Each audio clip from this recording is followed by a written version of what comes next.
Bismillahirrahmanirrahim. Assalamualaikum dan salam sejahtera yang kita hormati pensyarah kita yang berbahagia Puan Nur Fariha binti Muhammad Nor, tuan-tuan, puan-puan, rakan-rakan sekuliah sekalian. Sebelum itu saya perkenalkan diri saya Nashiruddin bin Razwan, nombor metrik 290203. Saya dibantu rakan-rakan ahli kumpulan saya yang lain, Tuan Ahmad Farid bin Ghazali 290095, Tuan Zulfahmi bin Abdul Razak 290361 dan Puan Nurul Aini binti Sa'dun 290230 akan menyampaikan pembentangan tugasan kumpulan kami bagi subjek asas pentadbiran awam, di mana tajuk yang kami pilih ialah dasar kerajaan mengenai pandemik COVID-19. Terus kepada pembentangan, saya sendiri akan membentangkan mengenai bahagian pengenalan dan huraian. Baik, bahagian pengenalannya, pada 16 Mac 2020, kerajaan telah mengisytiharkan pelaksanaan Perintah Kawalan Pergerakan PKP berkod kuasa mulai 18 Mac 2020 di bawah Akta Pencegahan dan Pengawalan Penyakit Berjangkit 1988 dan Akta Polis 1967 di seluruh negara sebagai tindakan pencegahan bersepadu bagi membendung wabak ini. Sehingga 29 Mac 2022, sebanyak 4,167,418 kes COVID-19 positif diterima di Malaysia dengan 3,920,643 kes sudah pulih sepenuhnya, manakala 349,066 orang telah meninggal dunia ekoran wabak ini, serta 211,869 kes masih lagi aktif. Bagi negara ASEAN, Malaysia menduduki tempat ketiga jumlah jangkitan. Kita di bawah Vietnam dan Indonesia, manakala Brunei merupakan negara paling rendah kadar jangkitannya, iaitu hanya mencatatkan 141 kes saja. Dengan cukup pantas, virus ini telah merebak dan menjangkiti lebih ramai orang melalui pelbagai kluster import dan tempatan. Merujuk kepada kes pertamanya di dunia, laporan pertama mengenai penyakit ini dikesan di Wuhan, China pada bulan Disember 2019 sebelum merebak ke seluruh dunia yang pada ketika itu masih lagi membuka pintu keluar masuk antarabangsa kerana masih belum mengetahui impak dan risiko yang dibawa oleh COVID-19. Kelewatan pelaksanaan PKP di negara ini telah menyebabkan munculnya kes COVID-19 pertama di negara ini pada 25 Januari 2020 melalui kluster import. Ini melibatkan satu keluarga pelancong dari China, 3 orang yang direkodkan masuk ke Malaysia melalui negeri Johor. Situasi mula menjadi semakin buruk dengan kematian 2 orang rakyat tempatan di Kuching, Sarawak dan Johor Bahru, Johor pada hari yang sama, iaitu 17 Mac 2020. Bagi mendepani pandemik ini, seluruh jentera dan kakitan kerajaan dari Kementerian Kesihatan Malaysia, Majlis Keselamatan Negara, Angkatan Tentera Malaysia, Polis Diraja Malaysia dan pelbagai pihak digerakkan di barisan hadapan untuk menggembeling tenaga menghentikan rantaian COVID-19. Penguatkuasaan PKP ini dengan segera telah menampakkan kesannya kepada ekonomi dan sosial rakyat dan negara ini, di mana banyak aktiviti ekonomi dihadkan dan sekatan ke atas pergerakan rakyat dari sesebuah daerah, zon dan negeri lain. Kerajaan terpaksa membuat keputusan yang sukar ini untuk menyeimbangkan antara kesihatan rakyat dan ekonomi negara. Kita beralih kepada huraian tajuk. Pada awal pelaksanaannya, PKP telah dikuatkuasakan bagi tempoh 2 minggu, namun dilanjutkan sehingga hampir 2 bulan ekoran kes harian yang masih tinggi sehingga menyaksikan ia berjalan bermula 18 Mac 2020 dan berterusan sehingga 3 Mei 2020. Seterusnya pada 4 Mei 2020, kerajaan memberi kelonggaran sekatan PKP secara bertahap dengan memperkenalkan pula Perintah Kawalan Pergerakan Bersyarat PKPB yang membenarkan kebanyakan sektor perniagaan dibuka semula di bawah prosedur operasi standard SOP yang ketat. Ini diikuti dengan Perintah Kawalan Pergerakan Pemulihan PKPP mulai 10 Jun 2020 hingga akhir bulan Disember 2020. Begitupun kadar jangkitan harian yang sentiasa turun naik selain tercetusnya gelombang pertama, kedua dan ketiga menyebabkan kerajaan terpaksa menguatkuasakan PKP PKPB, PKPP, malahan Perintah Kawalan Pergerakan diperketatkan PKPD di kawasan perumahan, kampung, daerah dan negeri yang merekodkan jumlah jangkitan yang tinggi bagi mengelakkan jangkitan dari penduduk di sesuatu lokaliti berkenaan. Sebagai ikhtiar mengelakkan lebih banyak jangkitan, kerajaan merancang untuk mendapatkan bekalan vaksin kepada rakyat.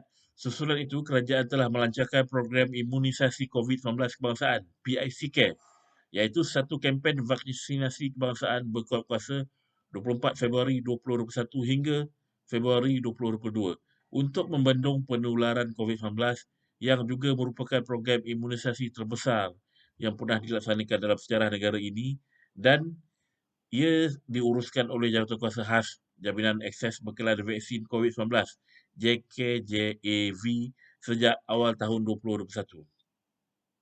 Bagi tujuan pengagihan vaksin, banyak pusat vaksinisasi dibuka dengan pengambilan ramai doktor, jururawat dan pegawai farmasi kontrak. Di mana kaki tangan Barisan Harapan KKM ini juga ditugaskan di Pusat Kuarantin dan Rawatan COVID-19 PKRC yang ditetapkan. Penerimaan rakyat yang agak prejudis terhadap keberkesanan dan kesan pengambilan vaksin, ditambah pula dengan hasutan pihak anti-vaksin ini, pada awal pengenalannya dapat diatasi dengan kempen besar-besaran, sehingga negara berjaya mencapai tahap imuniti berkelompok. Kerajaan juga telah menubuhkan Jawatankuasa Khas Jaminan Akses Bekalan COVID-19 yang dipengerusikan bersama oleh Kementerian Kesihatan dan Kementerian Sains, Teknologi dan Inovasi untuk memastikan perolehan bekalan COVID-19 dapat dijalankan dengan lancar dan teratur. Pelbagai jenis vaksin antaranya Pfizer, AstraZeneca dan Sinovac telah diterima daripada negara-negara pembekal dan diagihkan ke semua pusat pengagihan vaksin untuk kegunaan rakyat di negara ini. Pada awal pelaksanaannya, banyak kedai, kilang dan perniagaan ditutup, melainkan perkhidmatan perlu sahaja. Dan rakyat juga dilarang keluar bekerja bagi tujuan memutuskan rantaian COVID dan menyekat kebolehjangkitan pandemik COVID-19. Selain itu, pintu masuk antarabangsa juga telah ditutup kepada sebarang penerbangan masuk dan keluar domestik dan antarabangsa. Ini menyebabkan ramai pekerja hilang sumber pencarian dan dibuang kerja, penutupan operasi oleh syarikat-syarikat dan pemberhentian kerja akibat syarikat terpaksa menanggung kos operasi dan sewa serta melaksanakan penstrukturan semula.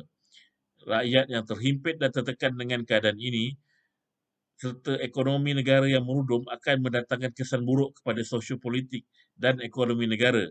Kejatuhan nilai ringgit dan ringgit Malaysia sekiranya PKP diteruskan tanpa sebarang pelan kontingensi dan pelan pemulihan. Baik, kita teruskan dengan pembentangan daripada kawan-kawan saya yang lain. Sekian, terima kasih. Assalamualaikum warahmatullahi wabarakatuh. Saya Zulfahmi bin Abdul Razak 290361 akan membentangkan tajuk dasar kerajaan mengenai pandemik COVID-19 untuk subjek asas pentadbiran awam GMGA 1013. Saya telah diberi tajuk iaitu kupasan isu. Kupasan isu. Pandemik COVID dan pelaksanaan PKP seperti nyata menimbulkan pelbagai isu dan masalah kepada rakyat dan negara yang terjejas dari aspek ekonomi, sosial dan tidak terkecuali politiknya. Antara isu dan masalah utama yang dihadapi rakyat ekoran dan langkah yang telah diambil oleh kerajaan adalah seperti berikut. Mengurangkan beban kewangan rakyat dan usahawan. Penguatkuasaan PKP sejak awal pelaksanaannya telah meningkatkan beban dalam aspek sosial dan ekonomi segenap lapisan masyarakat. Antara masalah yang dihadapi masyarakat adalah sektor pendidikan terpaksa ditutup bagi mengelakkan penularan COVID-19 ini. Banyak berlakunya kes-kes jenayah hingga melibatkan kerugian besar terhadap mangsa jenayah. Para pengusaha kecil dan sederhana pun terpaksa tutup kerana sumber kewangan yang kecil. Sebagai sebuah kerajaan yang prihatin kepada nasib dan untuk mengelakkan situasi bertambah buruk. Pada 27 Mac 2020, kerajaan telah melancarkan pakej rancangan ekonomi prihatin rakyat prihatin berjumlah RM250 juta bilion untuk dimanfaatkan segenap lapisan rakyat di negara ini. Prihatin kemudian disuntik dengan tambahan pakej rancangan ekonomi prihatin rakyat prihatin tambahan berjumlah RM10 bilion lagi sebagai bantuan untuk meringankan bebanan kewangan pengusaha kecil dan sederhana PKS. Pelbagai pihak mendapat manfaat menerusi pakej ini, antaranya adalah seperti berikut: bantuan sara hidup yang layak, membenarkan pencarum KWSP memerlukan simpanan di akaun B, moratorium sewa selama tempoh 6 bulan untuk semua jenis pinjaman, diskaun bil elektrik antara 15% hingga 50% selama 6 bulan mulai 1 April 2020. Internet percuma kepada semua pelanggan telekomunikasi bermula 1 April 2020 sehingga tamat tempoh pelaksanaan PKP tamat. Seterusnya, pada 5 Jun 2020, Pelan Jana Semula Ekonomi Negara Penjana telah diumum oleh kerajaan mengumumkan dalam tindakan bersepadunya untuk menyegerakan pemulihan ekonomi negara dengan tumpuan kepada 3 teras utama, iaitu melonjakkan perniagaan, merangsang ekonomi dan memperkasakan rakyat. Antara bentuk kemudahan dan peruntukan yang diperoleh dari pelan ini adalah seperti berikut: program subsidi upah, insentif kepada majikan yang memberi pekerjaan kepada ibu tunggal, orang kurang upaya OKU, bayaran one-off kepada sukarelawan, penganggur dan pelatih industri, pengecualian dan pelepasan cukai untuk pembelian peralatan Information of Communication Technology ICT, internet percuma kepada ibu bapa yang bekerja bagi perbelanjaan perkhidmatan penjagaan anak, penggunaan kadar penalti atas kelewatan syarikat melangsungkan bayaran cukai, potongan cukai, pemanjangan tempoh potongan cukai tertentu, helon modal dan geran padanan bagi tujuan merancangkan kegiatan usahawan sosial dan pengecualian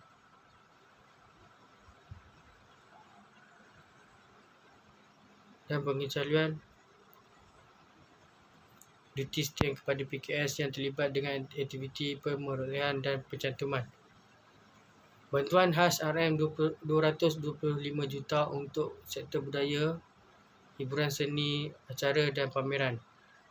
Dana sebanyak RM350 juta untuk pembiayaan mikro agromakanan. Pelaksanaan pendidikan peringkat rendah dan menengah. Penutupan sekolah berpanjangan menyebabkan pelajar ketinggalan dalam pelajaran dan negara bakal kehilangan jumlah besar modal insan. Pada akhir September 2020, hampir separuh populasi pelajar global masih berdepan penutupan sekolah yang berlanjutan lebih 6 minggu berturut-turut yang sekaligus telah menjejaskan taksiran pembelajaran. Sehubungan itu, kerajaan terpaksa membatalkan peperiksaan ujian pencapaian sekolah rendah UPSR dan pentaksiran tingkatan 3 PT3 melibatkan seramai lebih 450,000 calon UPSR dan kira-kira 440,000 calon PT3. Ikaran penutupan sekolah, sistem pembelajaran biasa digantikan dengan pengajaran dan pembelajaran dari rumah PDPR, di mana ia telah mengundang isu baru, iaitu bukan semua ibu bapa mampu menyediakan peranti telefon bimbit atau komputer riba untuk digunakan oleh anak mereka. Sebagai alternatif mengatasi isu ini, kerajaan telah mengagikan sebanyak 40,290 unit komputer riba dan sumbangan data percuma selama setahun kepada golongan pelajar dari keluarga B40 yang diedarkan pada pertengahan bulan Jun 2021 melalui sekolah-sekolah. Ini merupakan tambahan kepada 12,887 unit komputer riba yang telah diagihkan sebelum ini bagi mencapai sasaran akhirnya, iaitu 150,000 komputer riba. Seterusnya, isu anti-vaksin. Antara halangan utama kelancaran program imunisasi COVID-19 kebangsaan PICK adalah kewujudan golongan yang ragu-ragu dengan keberkesanan, keselamatan dan kesan sampingan vaksin tersebut buat diri mereka dan ahli keluarga mereka sendiri. Kesannya banyak temujanji vaksin kepada golongan yang berpengaruh dengan fitnah dan hasutan telah diabaikan. Kerajaan telah mengambil tindakan tegas ke atas individu atau kumpulan anti-vaksin untuk menghentikan tindakan mereka masuk dan menakutkan orang ramai untuk mengambil vaksin.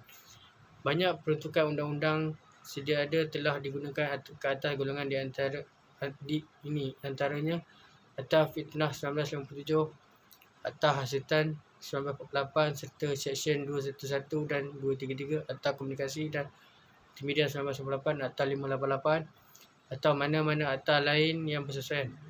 Manakala bagi kesalahan memiliki dan mengeluarkan sijil vaksinasi palsu, pihak mahkamah telah menjatuhkan hukuman di bawah Seksyen 22(d) Akta Pencegahan dan Pengawalan Penyakit-Penyakit 1988, Akta 342 yang memperuntukkan hukuman penjara sehingga 2 tahun atau denda atau kedua-duanya sekali jika disabitkan kesalahan.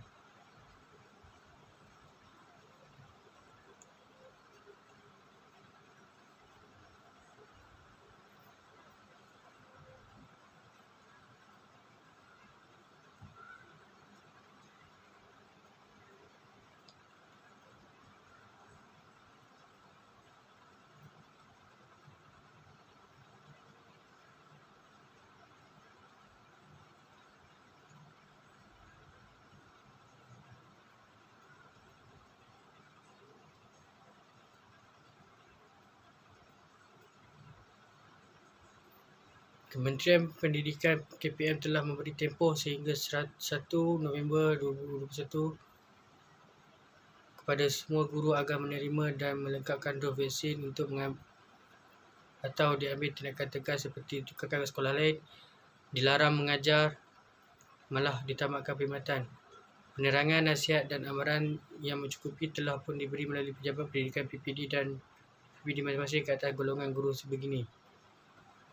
Dalam kes berasingan, Kementerian Pertahanan juga menunjukkan ketegasan dengan menamatkan perkhidmatan seorang anggota tentera darat,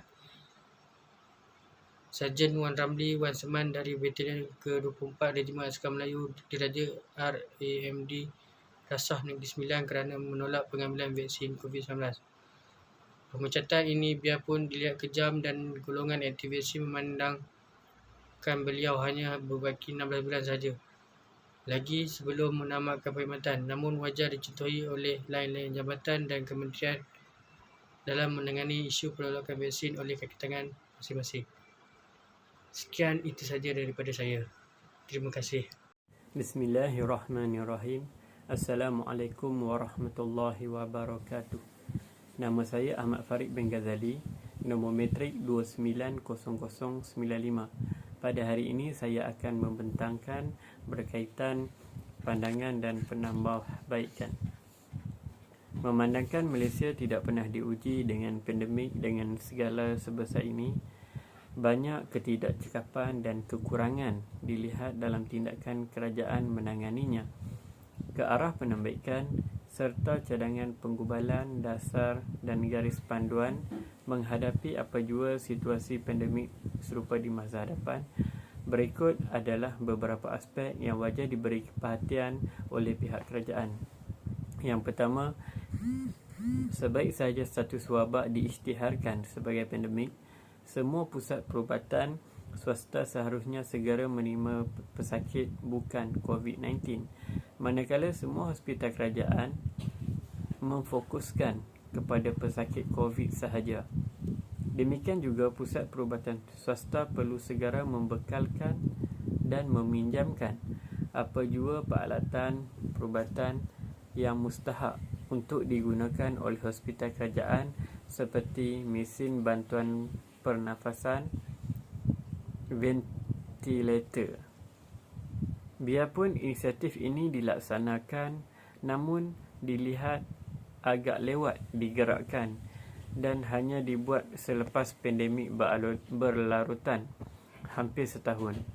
Biarpun sektor swasta berorientasikan keuntungan, namun kerajaan boleh mengarahkan pusat perubatan swasta agar berkongsi tanggungjawab menjaga kesihatan rakyat semasa situasi genting sebegini. Yang kedua, memanjangkan moratorium untuk penyewa awam yang memiliki pinjaman perumahan dengan Lembaga Pembiayaan Perumahan Sektor Awam LPPSA, di mana sebelum ini ia hanya pinjaman perumahan dengan bank konvensional sahaja yang layak diberikan pelonggaran moratorium. Ini kerana penyewa awam juga merupakan golongan yang terjejas dengan pelaksanaan PKP, walaupun pendapatan mereka tidak terjejas seperti golongan lain. Dalam masa yang sama, lebihan tunai yang ada pada mereka menyebabkan mereka mempunyai kuasa beli yang lebih, di mana ini akan merancangkan kembali sektor ekonomi dengan lebih pantas. Yang ketiga, menjawab segera kemusykilan utama rakyat, iaitu sama ada vaksin COVID-19 benar-benar selamat dan diuji dengan sepenuhnya sebelum diagihkan kepada orang ramai. Demikian juga dengan isu kematian yang kerap dikaitkan dengan pengambilan vaksin. Hendaklah segera diumumkan hasil siasatan kepada rakyat agar mengembalikan keyakinan kepada mereka keberkesanan vaksin. Dalam masa yang sama, tangkapan dan pendakwaan yang lebih agresif perlu dijalankan ke atas kegiatan menghasut ramai menolak vaksin oleh golongan anti-vaksin. Memandangkan hasutan ini kerap kali dibuat di media sosial, penguatkuasa bersepadu melibatkan semua agensi dan jabatan kerajaan seperti Polis Diraja Malaysia, Suruhanjaya Komunikasi Multimedia Malaysia (SKMM) untuk memantau dan mengesan identiti sebenar penghasut tersebut sebagai pengajaran kepada pihak lain yang cuba menghasut dan memfitnah. Yang keempat, memberikan pelepasan cukai kepada syarikat korporat untuk menggalakkan komuniti korporat menyumbang lebih banyak kepada rakyat, seperti pemberian peranti kepada sekolah untuk menjalani sesi PDPR. Inisiatif lain adalah dengan memanfaatkan sepenuhnya siaran televisyen untuk sesi PDPR berbanding penggunaan peranti. Memandangkan siaran televisyen lebih baik meluas, malah hampir semua rumah memiliki televisyen berbanding peranti elektronik lain yang mahal dan memerlukan internet yang baik untuk penggunaan yang optimum dan tidak terhalang litupannya oleh faktor geografi. Yang kelima, kerajaan harus memberi peluang agar suara ketiga yang mewakili kumpulan anti-vaksin dan pengamal perubatan yang menyebelahi mereka turut diperdengarkan bagi membolehkan hujah mereka dinilai dan isu-isu yang dimanipulasi dapat dijawab oleh pihak kerajaan. Ini perlu untuk menjawab pihak yang membantah vaksin dengan fakta perubatan yang jelas dan mampu mematahkan hujahan mereka. Yang keenam, menggalakkan dan mempergiatkan bidang penyelidikan dan pembangunan, iaitu Research and Development R&D dalam teknologi sains perubatan untuk membolehkan Malaysia mengeluarkan vaksin sendiri daripada terus bergantung kepada vaksin import dari luar negara. Sekian, terima kasih. Saya serahkan kepada rakan saya. Kesimpulan daripada dasar kerajaan mengenai pandemik COVID-19. Pertama, negara menghadapi pandemik COVID-19 yang kebetulan semasa kerajaan menghadapi ketidakketentuan politik kerana perebutan kuasa. Contohnya antara PH dan Perikatan Nasional. Muafakat Nasional yang menyebabkan berlakunya pertukaran Perdana Menteri sebanyak 3 kali dalam tempoh pandemik COVID-19. Yang pertamanya Tun Dr. Mahathir bin Mohamad, Tan Sri Muhyiddin bin Muhammad Yassin, dan seterusnya Datuk Seri Ismail Sabri bin Yaakob. tidak dinafikan kestabilan politik ini telah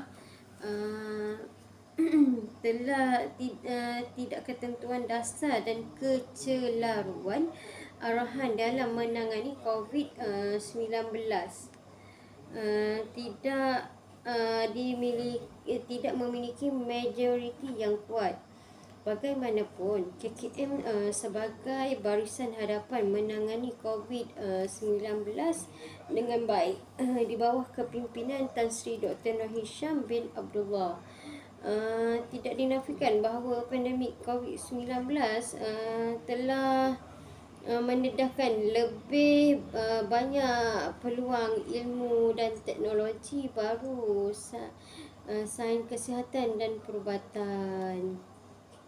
Seterusnya, mengambil kira pengalaman yang telah dan sedang dilalui oleh rakyat dalam mengurus pandemik COVID-19 adalah seluruh agensi dan jabatan kerajaan lebih efisien, terkoordinasi, cekap dan mampu memainkan peranan dan tanggungjawab.